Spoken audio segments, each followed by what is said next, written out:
BPSC के protest हुए, लेकिन नागरिक समाज कहाँ था उस प्रोटेस्ट में? तो वेलफेयर स्टेट की भूमिका में जो हम नागरिक से बेनिफिशियरी लाभार्थी बन के सिकुड़ते जा रहे हैं, और खासकर महिलाएं, तो एक बड़ा चुनौती बिहार में ये भी होगा कि असंगठित क्षेत्र में रोजगार के क्या मायने हैं। जीविका के ग्रुप में आज भी सिर्फ पैसों 10, 20, 50 रुपये जमा होते हैं, इंटरेस्ट रेट बहुत हाई होता है। यहाँ उपस्थित नागरिक समाज के सभी साथी और मंच पर बैठे हुए हमारे पैनलिस्ट सभी को मेरा प्रणाम। समय कम है तो मैं बहुत ही संक्षिप्त में अपनी बात रखूंगी। आज का जो टॉपिक है वो बिहार में बदलाव की चुनौतियाँ। तो कई दिनों से मैं सोच रही थी कि चुनौतियाँ तो बहुत है, मैं क्या बोलूँ। और जैसे कि हमारे एक साथी ने भी कहा कि अगर शुरू करेंगे तो कई दिन निकल जाएंगे, और शायद हम अगर इस सभा में भी लोगों से पूछें तो सब एक एक चुनौती, तो बिहार में बदलाव की चुनौती, उस पर एक एक बिंदु सभी कोई बोल पाएंगे। तो काफ़ी सोचने के बाद मुझे, क्योंकि मैं डेवलपमेंट सेक्टर से हूँ, सिविल सोसाइटी से हूँ, और मेरी जो पहचान है वो मैं डेवलपमेंट प्रैक्टिशनर के तौर पे देती हूँ। बिहार में कुछ समय और दूसरे राज्यों में, ख़ासतौर से गुजरात में काफ़ी डेवलपमेंट रिलेटेड काम करने का अवसर मिला, और उस दौरान सबसे ज़्यादा जो समुदाय और सरकार, वेलफेयर स्टेट के साथ जो संवाद एक नागरिक का स्थापित होता है, ये कम्युनिकेशन काम जो हमारा था उसी के इर्द गिर्द रहा। तो मुझे ये बात जो सबसे चुनौतीपूर्ण, बहुत सारी चुनौतियां हैं बिहार में। बिहार गरीब राज्य है, पूंजी की कमी है, जनसंख्या बहुत ज़्यादा है, ज़मीन नहीं है, हमारे यहाँ पे सबसे ज़्यादा लैंडलेस कैजुअल लेबरर्स हैं। तो इस ऐसे बहुत चुनौतियाँ तो है, लेकिन एक सबसे बड़ा जो रोल मुझे लगता है वो वेलफेयर स्टेट का है, कि सबसे गरीब राज्य में जो वेलफेयर स्टेट की जो जिम्मेदारी है, उसकी जो अकाउंटेबिलिटी है, वो सबसे महत्वपूर्ण कड़ी है। कि आपके सबसे हाशिए पे खड़े नागरिक, जो सबसे मार्जिनलाइज्ड है, उनके जो बुनियादी सुविधाओं की जिम्मेदारी है वो सरकार के ऊपर है, स्टेट के ऊपर है। और इसके लिए अभी के समय, अभी का जो दौर है वो डायरेक्ट बेनिफिट ट्रांसफ़र और यूनिवर्सल बेसिक इनकम का दौर है। और एक समय था जब मैं पढ़ाई कर रही थी, कॉलेज में थी, तब यूपीए के सरकार के टाइम में बहुत ही progressive program, NREGA, RTI, right to food, forest act, right to education, इस तरह के कार्यक्रम और प्रोग्राम्स बने। लेकिन अभी मौजूदा दौर में अगर देखें तो कहीं ना कहीं वेलफेयर स्टेट में हम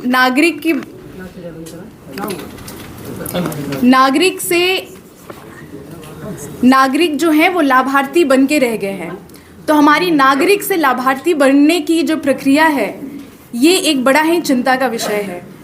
तो जैसे हम यूनिवर्सल बेसिक इनकम, ये जो अभी डीबीटी जो हम कह रहे हैं कि हर महिलाओं को, और ख़ास तौर से अभी तो पॉलिटिकल पार्टियां महिलाओं को बहुत पैसा दे रही हैं, अलग अलग राज्यों में जा रहा है 2,000 रुपये, 2,500 रुपये। अभी दिल्ली में तीनों पार्टी, बीजेपी, कांग्रेस, आम आदमी पार्टी, तीनों ने महिलाओं को डायरेक्ट बेनिफिट ट्रांसफ़र के लिए अलग अलग राशि बताया। कोई 2100, कोई 2500, कोई 3,000 रुपये देना चाह रहे थे।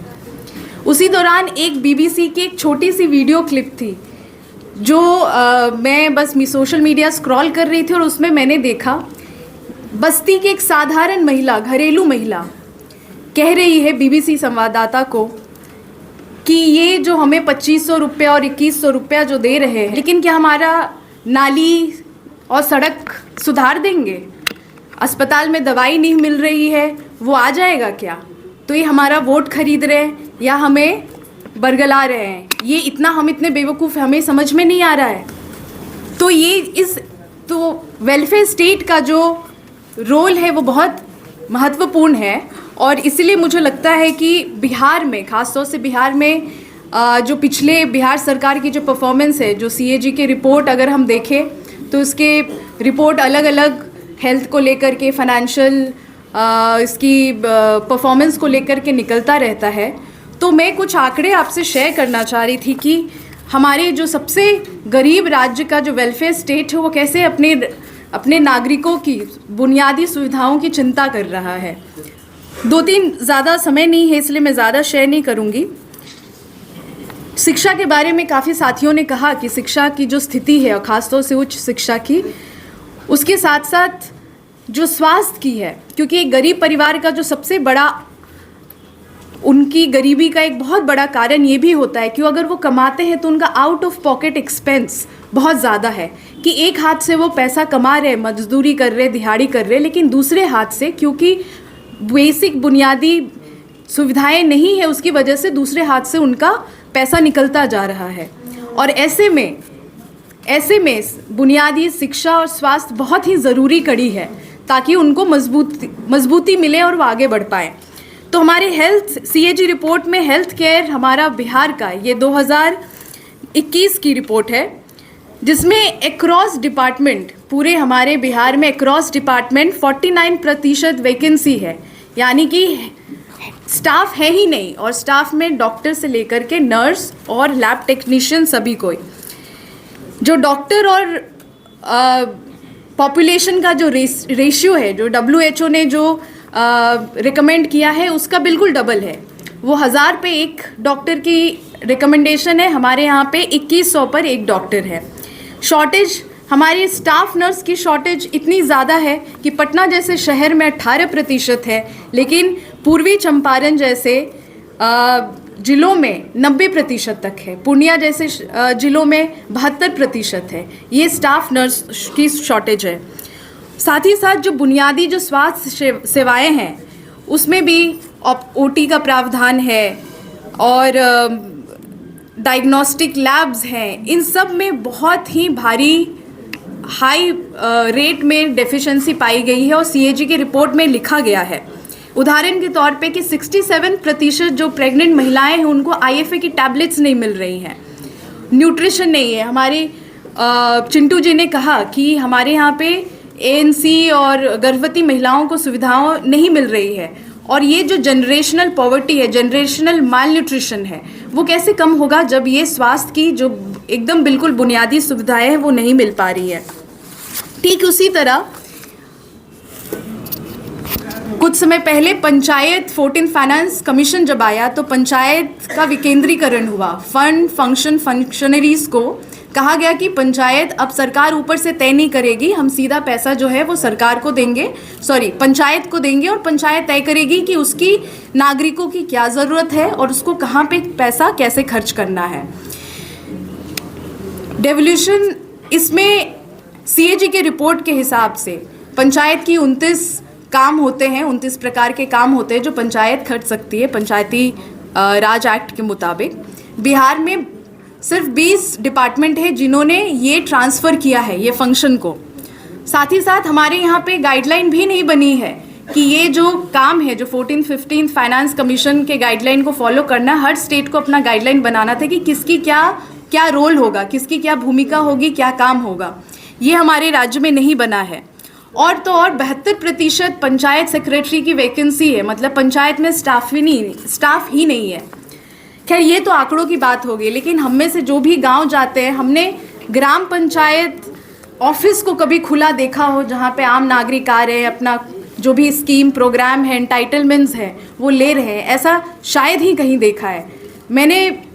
मुझे याद भी नहीं कि मैंने बिहार में कहीं देखा हो। सारा जो जिम्मेदारी है वो ब्लॉक ऑफिस के ऊपर रहता है, और कई चक्कर काटते पैसा खर्च करने के बाद भी बहुत समय के बाद काम हो पाता है तो हो पाता है, नहीं तो इंसान हताश होकर छोड़ देता है।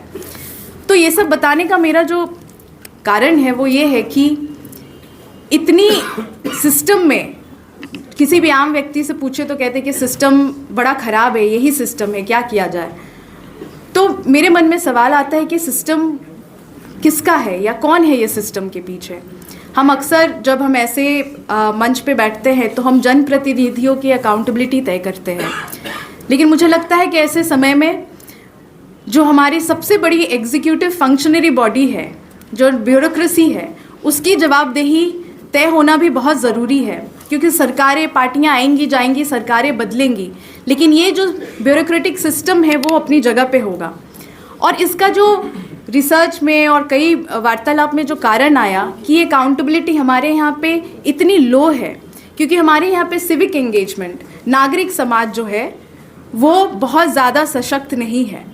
और मुझे लगता है कि क्योंकि ये नागरिक समाज का कार्यक्रम है और मैं खुद भी सिविल सोसाइटी से आती हूँ, तो मैं ये खुल के कह सकती हूँ ये बात कि एक लंबे समय से, पिछले 20-30 सालों से जो हमारे सेक्टर का एनजीओ वाले फॉर्मेट में जो काम शुरू हुआ है, उसमें कहीं ना कहीं हम सिर्फ सर्विस प्रोवाइडर की सब कॉन्ट्रैक्टर वाली भूमिका में आ गए हैं।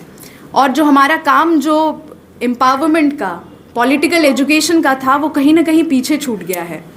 और इस वजह से जब सिविक एंगेजमेंट कोई भी डेमोक्रेसी में कम होगा तो ऑटोमेटिकली सरकार में जवाबदेही कम हो जाएगी। अभी एक उदाहरण के तौर पे देखिए, जब CA NRC की जो बात चल रही थी शाहीन बाग में, उस समय शाहीन बाग में जो आम नागरिक थे वो बड़े, उनके मन में एक भावना थी, वो वहाँ पे जा रहे थे जिससे जो बन पा रहा था, कोई खाना लेके जा रहा है, कोई वहाँ पे सिर्फ बैठने जा रहा है, लेकिन वो लोग जा रहे थे। अभी हाल ही में यहाँ पे BPSC के प्रोटेस्ट हुए, मैं बहुत एक्टिव नहीं थी, लेकिन मैं कुछ साथियों की वजह से वहाँ से जुड़ी थी। सबका कहना है कि कितने महीनों से गर्दनी बाग में बच्चे बैठे हैं, कितने सामाजिक नागरिक समाज के लोग वहाँ पे गए हैं, उनसे सहानुभूति उनको प्रदान की है, उनसे पूछा है कि आपको क्या ज़रूरत है, हम भी एक समाज का हम भी सिविल सोसाइटी भी एक हिस्सा है और हम आपकी मदद करेंगे क्योंकि आपकी मांग जायज़ है। पॉलिटिकल पार्टियां गई हैं, उनका क्यों गई, क्या गई, उस पर मैं टिप्पणी नहीं करूंगी, लेकिन नागरिक समाज कहाँ था उस प्रोटेस्ट में? ऐसे बिहार में बहुत सारे ऐसे मुद्दे हुए, ऐसी लड़ाइयाँ लड़ी हैं जिसमें हमारा हमारा जो नागरिक समाज है, सिविल सोसाइटी है, बिल्कुल उसकी प्रेजेंस नहीं, भूमिका कोई देखने को नहीं मिली। ये सारी जिम्मेदारी जो है वो पॉलिटिकल पार्टियों पे छोड़ दी गई है। मैं और भी कुछ मैं कहना चाह रही थी, लेकिन समय कम है, तो मैं यही इस मंच से मेरा आग्रह होगा कि नागरिक सिविल सोसाइटी को बिहार में, जब मैं वापस आई थी गुजरात से, मैं 5 साल गुजरात में मैंने काम किया है और मैंने बहुत क्लोजली जो डेवलपमेंट मॉडल है, बहुत ही गांव स्तर पे, पंचायत स्तर पे उसको देखा है। लेकिन उस दौर में भी, वहाँ पर भी कुछ न कुछ हिस्से में, बड़े छोटे हिस्से में, लेकिन सिविल सोसाइटी वहाँ पे एक्टिव थी। कुछ होता था तो सरकार के पास जाते थे, कम ही लोग जाएं, सवाल पूछते थे, आवाज़ उठाते थे।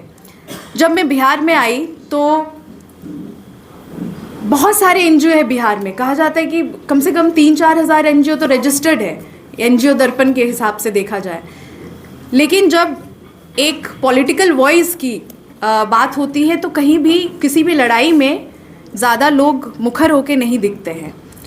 तो मैं इसी से बात ख़त्म करना चाहूँगी कि एक तो वेलफेयर स्टेट की भूमिका में जो हम नागरिक से बेनिफिशियरी, लाभार्थी बन के सिकुड़ते जा रहे हैं, और ख़ासतर महिलाएं, एक बड़ा दिलचस्प की एक बात है जो मैं जीविका के बारे में कहना चाहूँगी कि हमारे यहाँ पे सरकारी नौकरी को लेकर के बहुत बातचीत होती है। सारे पॉलिटिकल पार्टी हैं, अपने मैनिफेस्टो में लिखते हैं कि हम इतने लाख सरकारी नौकरी देंगे और इतने लाख देंगे। सरकारी नौकरी का हिस्सा सिर्फ 1.5 से 2% है।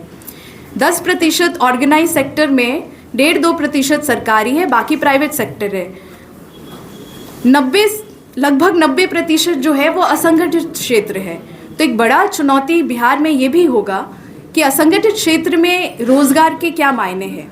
इसका एक बहुत बड़ा प्रयास हुआ कि हम इनफॉर्मल सेक्टर की महिलाओं के साथ प्रयोग करें। SHG मॉडल, जो जीविका के नाम से यहाँ जाना जाता है, अलग अलग राज्यों में अलग अलग नाम से जाना जाता है, उसका प्रीमाइसिस यही था कि अगर हम गरीब परिवार की महिलाओं को अगर क्रेडिट दें, अगर पैसा दें, तो कुछ अपना रोजगार वो कर पाएगी।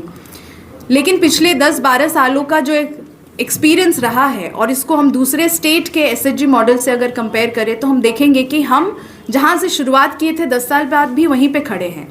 जीविका के ग्रुप में आज भी सिर्फ पैसों 10, 20, 50 रुपये जमा होते हैं। इंटरेस्ट रेट बहुत हाई होता है और उसमें से सेल्फ एम्प्लॉयमेंट या एंटरप्रेन्योरशिप की कोई बहुत बड़ी वो नहीं निकली।